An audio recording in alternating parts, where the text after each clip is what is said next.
Tesla's battery longevity is better in cold climates, as this new study shows, which, to be honest, for me is not that shocking. Makes sense.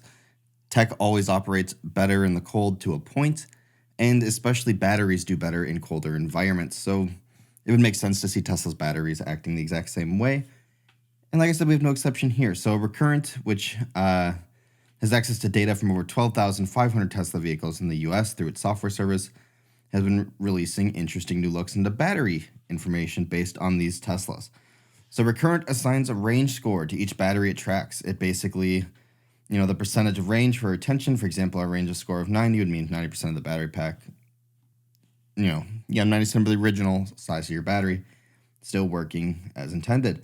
The firm also has found that Tesla vehicles in colder climates have, on average, a better range score than climates in hot areas.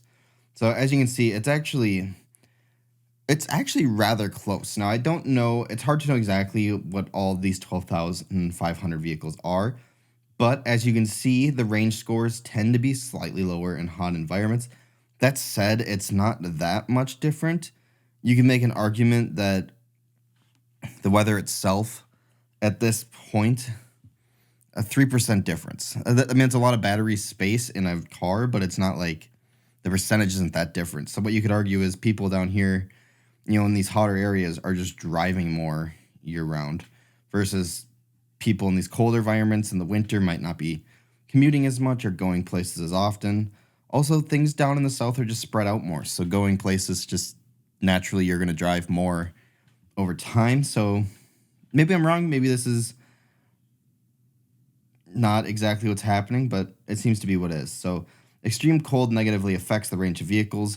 If you don't know this, if you are owning an electric vehicle in the near future, if you live in a cold environment during that cold time of year, don't expect your range to be great. Even half, I would say 50 to 60% would be a good day with an EV in cold environments. So batteries are a lot like people, always aging, always going to get worse. Now, that said, it is interesting to see that there is scores kind of supporting this. But like I said, there's a lot of things. So this is 2020 Model Ys, I guess.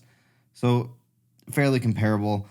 I would still like to see like a mileage comparison alongside this just to see if there really is a huge difference there or not. And it would be also interesting to know if people are charging at home or with Tesla's chargers, just to see if maybe, Tesla chargers are more efficient and better at charging vehicles versus your at-home charger. If the cleaner energy or whatever affects it quite a bit or not. We don't have that information yet. And it'd be interesting to see stuff like that come out. So the same is true of batteries. Being exposed to heat is a lot like smoking cigarettes. Environmental heat contributes to extra energy in the electrochemical reactions in the battery, which can accelerate unwanted chemical reactions that age the battery prematurely. The generally accepted threshold for accelerated battery degradation is around 30 degrees Celsius or 86 degrees Fahrenheit. Now, I do wonder if that is Recurrent gave that explanation there, but I do kind of wonder if it's a little bit different with what Tesla has going on. But we just don't know at the moment. But it is interesting to see the information laid out.